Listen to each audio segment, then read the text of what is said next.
Glad we turned the air on for everybody so we can burn up.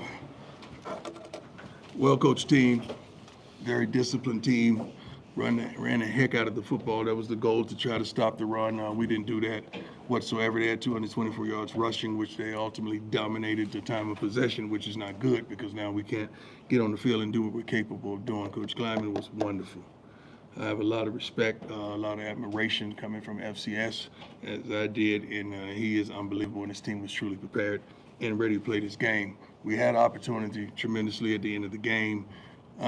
We took a shot. We didn't come up with it. Game over. But we shouldn't have been in that situation whatsoever.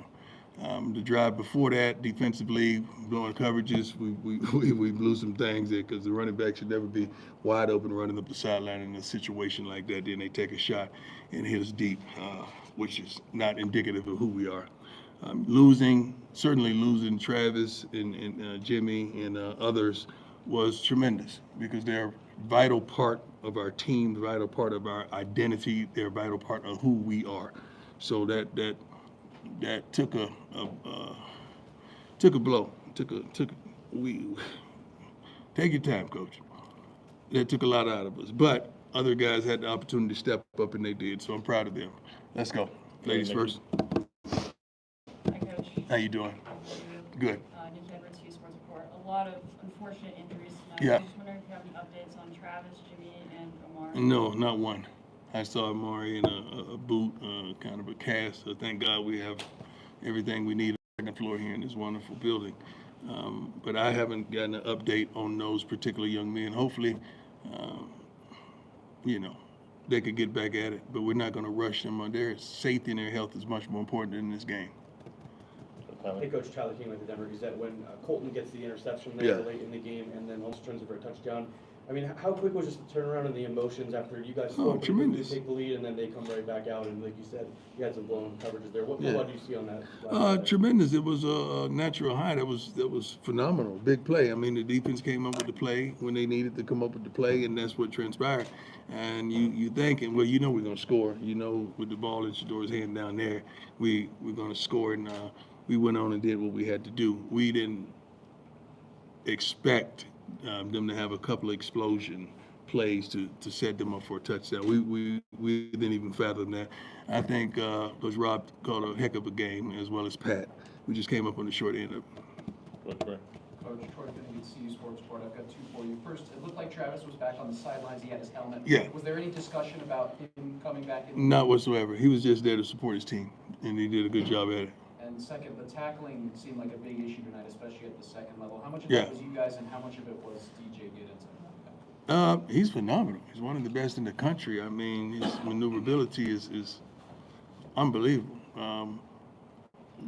We didn't tackle well today whatsoever. We didn't get to the ball as a unit today whatsoever. We had some busts in a few things. I'm telling you, I hear the calls. Coach called a pretty darn good game. He called a really good game, and we just got to execute the calls. Good, man. Coach, obviously losing is frustrating. Right. That's the most frustrating part. But if you were to break it down, what would you say you were most disappointed with? The big plays and giving up, surrendering 224 yards rushing. Come on, that's it, because that's clock as well. That keeps our offense off the field, and they need opportunities. We need opportunities. Obviously, you'd rather learn from the win. You're going to have to learn from the loss. Right. Do you take some solace in the resiliency your team showed? I mean, you're down 10 there late. I'm proud of them, man. I'm always proud of them. I mean, you guys know this is, and you wonderful women, this is a totally different team. This team has heart. They have integrity. They're tough. They love to play this game. We just came up short. We got to just learn how to win these particular games. We've done so this year as well. But that was one that we should have got it. Play here and there. Yeah. Scott, go ahead. Hey, Coach. Scott Proctor, Colorado. How you doing? Good, sir. Seemed like the running game had kind of got going the last two games. It was a bit ineffective tonight.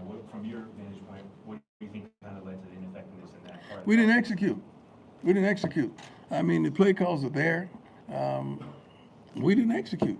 We missed a block here. We missed this there. We missed this there. We just didn't execute.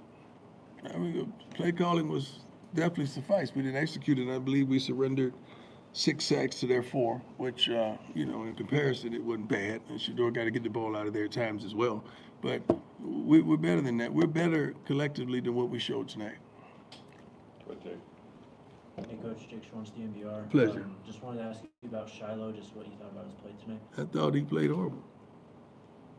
I thought he was rusty. I thought he didn't have his footing. I thought he wasn't breaking down. He was coming up trying to make the play, but open field one-on-one tackle with that kind of back is that ain't an easy task. But he's going to do better. I know what he has in him. Alex, go ahead. Coach Prime, Alex, Sports. How you doing, sir? When Jimmy Horn and Travis went down in the second quarter, you mentioned that everybody else stepped up. Mm-hmm. That's pretty awesome. You guys were still in the game. I mean, it shows resilience on your team right now. True. Shows tremendous resilience. It shows you depth. It shows you the recruiting has been successful in the depth of that position. It shows that Pat did a wonderful job. He didn't change, the distribution of the ball and the play calling. We still had a couple big-time guys out there that could make plays. What else? 82. He got injured, too. I'm just thinking about that. Timmons, yeah. Gerald Timmons. He got hurt, too. So let's not forget, because he went down. That's why we had some of the guys in later in the game. But I'm praying for him as well. Hopefully he's okay. I don't know what happened with him as well. Jack, go ahead. Hey, Coach, Jack Carlos, Buffalo's Wire. My man. With potentially a few injuries in the wide receivers room, just how confident are you in some of the guys, second and third on the depth chart? We're deep, man. I mean, that room is deep. Those guys step up tremendously, and we have freshmen that's able to step up, and Jaylon did a wonderful job. Did a wonderful job of coming in there and making plays. So I'm happy with who they are, what they are, and how they work. They do a tremendous job of working in practice. They have leadership by LeJontay. He's probably their vocal leader in there, but we're deep in that position. Go ahead. Hey, Coach, how you doing? How you doing, sir? Good, sir. Mike Monty, radio. Cordell, how soon is he looking to come back? I think I think he's healthy. Yeah. Yeah, he just gotta do his thing. Yeah, he's gotta do his thing. Any other questions? That Go is- Brian. Hey, Coach, just real quick, on a positive note, BJ Green gets his first couple sacks. Yeah. Can you talk about just his performance tonight and just you guys getting to? Well, I haven't watched the film, so I don't really know how they perform, but he had a couple sacks which came at crucial times. I don't know how many tackles he had, but I didn't get that far. I was just looking at who really did what and how they did. So from the natural eye, he had a couple sacks, which was impressive. I think he's capable of that every game, and that's what we're looking for, and that's what we desire. 4 tackles, Coach. Go ahead, Tyler. Hey, Coach, you often say how Shador is letting you know kind of what he's seeing after certain plays. Yeah. Tonight, with just some of the sacks and some of the miscommunication on the offensive line, what was he kind of saying in some of the breakdowns there? I can't tell you everything that happens, but you would never guess that some things happen and they happen. So that's why you got to hear from a quarterback, because I could be upset and get on him, then he'll tell me what he saw and he'll tell me what really transpired. So I had to back off a little bit. I learned not to be emotional when it comes to seeing what a quarterback sees. But I'm just happy and elated that we just always feel like if the ball is in his hands at the end, we're gonna have an opportunity. And I don't know what transpired at the end. It looked like it was pass interference to me, but it was tough. I didn't want to end that way, I just saw us fighting down the field, and I know once we crossed the 50, it was model time, so I felt like we was gonna be okay. Couple more, Matt. Go Hey, ahead. Coach, what's the message afterwards to the guys in the locker room? Obviously very frustrating, but you got to pick up the pieces next week. Self-reflect. Something to self-reflect. Everybody wants opportunities to be that guy. And oftentimes you get opportunities to be that guy, and you're upset that you didn't rise to the occasion. So just self-reflect. Sometimes when you lose in life, you get your butt kicked and you just got to take it. But sometimes you lose, you say, dang, we should have won that. We should have had that. And that was one of those type of games. That's not taking anything away from our opponents, because they played their butts. They're in the locker room right now celebrating, having a good time, and they deserve it. But for us, we just felt like we let that one slip away. And we got to do a better job of taking advantage of the opportunities that we had to win that game, because we had several. Anything else for Coach? Yes, ma'am. Katie Cheshire with Denver Westward. Bigger picture question. How are you feeling about the chance to make a bowl game after tonight? That's not in our thought process whatsoever. We're one game at a time. Really one game at a time. We definitely want to, the goal is to get Miss Peggy to a bowl, you know that. But we're one game at a time. That's the target.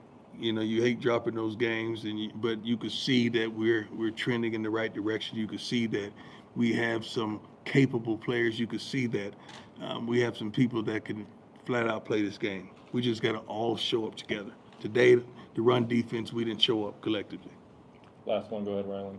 Coach Rylan Scholes from Ralph Airport. You talked about how deep the wide receiver room is, Mhm. and guys like Omarion Miller and Draylon Miller had phenomenal games tonight. What did you see out of those guys, and what can Colorado fans expect from them? Omarion is just, he can play. I mean, you could just flip a coin and he could start if you desire him to. It's just that the way the chips fall for him. But he is just like a starter. And who else? Draylon, I mean, being a true freshman and coming in and contributing as much as he's doing, it's phenomenal. Hats off to him. Because you think you're going to get those freshman mistakes, but he's not making them. He's there and he's fighting. He's working his butt off in critical moments. I mean, when Shador could trust him in critical moments, that speaks a lot to who he is and how he's risen to the occasion. But you got to understand, when you lose to Travis Hunter and Jimmy Horn and Timmons, that tremendously hurts. But look, 1, 2, 3, 4, 5, 6, 7, 8, 9 receivers had an opportunity. 9 people caught passes today, which is phenomenal. That keeps your room happy as well. All right, thanks, Coach. Thank you. God bless you. Get home safely. Thank you, Coach.